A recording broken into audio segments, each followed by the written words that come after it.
The still undecided Farm Bill remains a hot topic on Capitol Hill.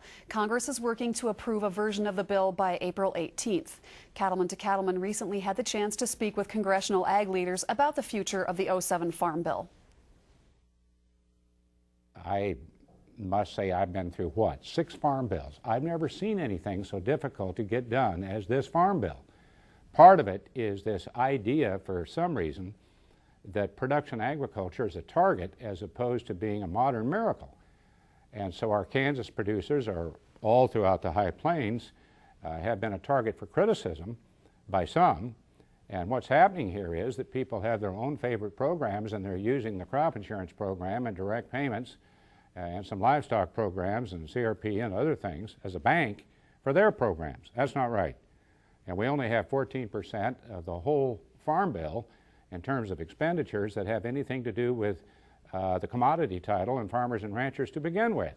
So I'm not very, that's an understatement. I'm very upset in regards to the process of the Farm Bill and how it's not been working. Some days I feel very upbeat about our ability to be able to pass it. Some days I feel a little bit frustrated.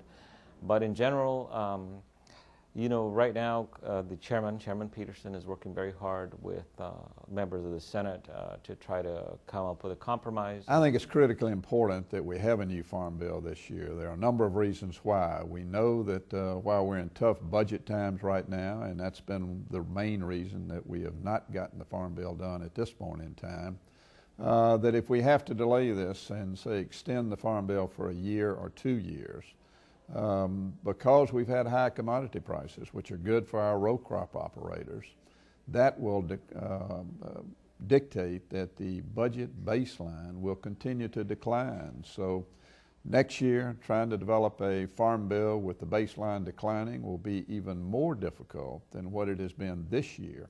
Well, I just think a further extension is devastating to us. You know, there's no reason why we can't come up with a Farm Bill. We have worked so hard. Many of us that come from farm states and farm families understand that there's got to be better certainty for our growers and our cattlemen to understand where their government is. They are faced with so many variables. It's not just weather, it's not just trade agreements, it's not just how much that fertilizer is going to go up. Is it going to be 2 times or 3 times what it was last year?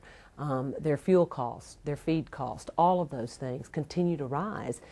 Yes, their prices are going up in many instances, but they need to know that over a 5-year period of time, a 6-year period of time, that their government is going to provide a constant safety net. The ability of this committee, in both the House and the Senate, the agriculture committees, to write their own Farm Bill has been irreparably harmed in this process. And the prospects of getting a Farm Bill as a result have become very, very difficult. Now, unfortunately, an extension of the current Farm Bill is also very difficult because it doesn't do anything for all of those same groups that are asking for more money in all those areas. So to put an extension of the current Farm Bill on the floor is also very problematic. We as a nation need to understand how important it is that we have a strong and viable, vital agriculture production industry. We never want to be in a position where we have to rely upon some third world thug dictator for our food supply, much like we've gotten in with the oil situation. So, you know, it's imperative that we have a good, strong agricultural farm policy. NCBA's Cattleman to Cattleman will continue to follow the progress of the Farm Bill, and we will bring you developments as they become available.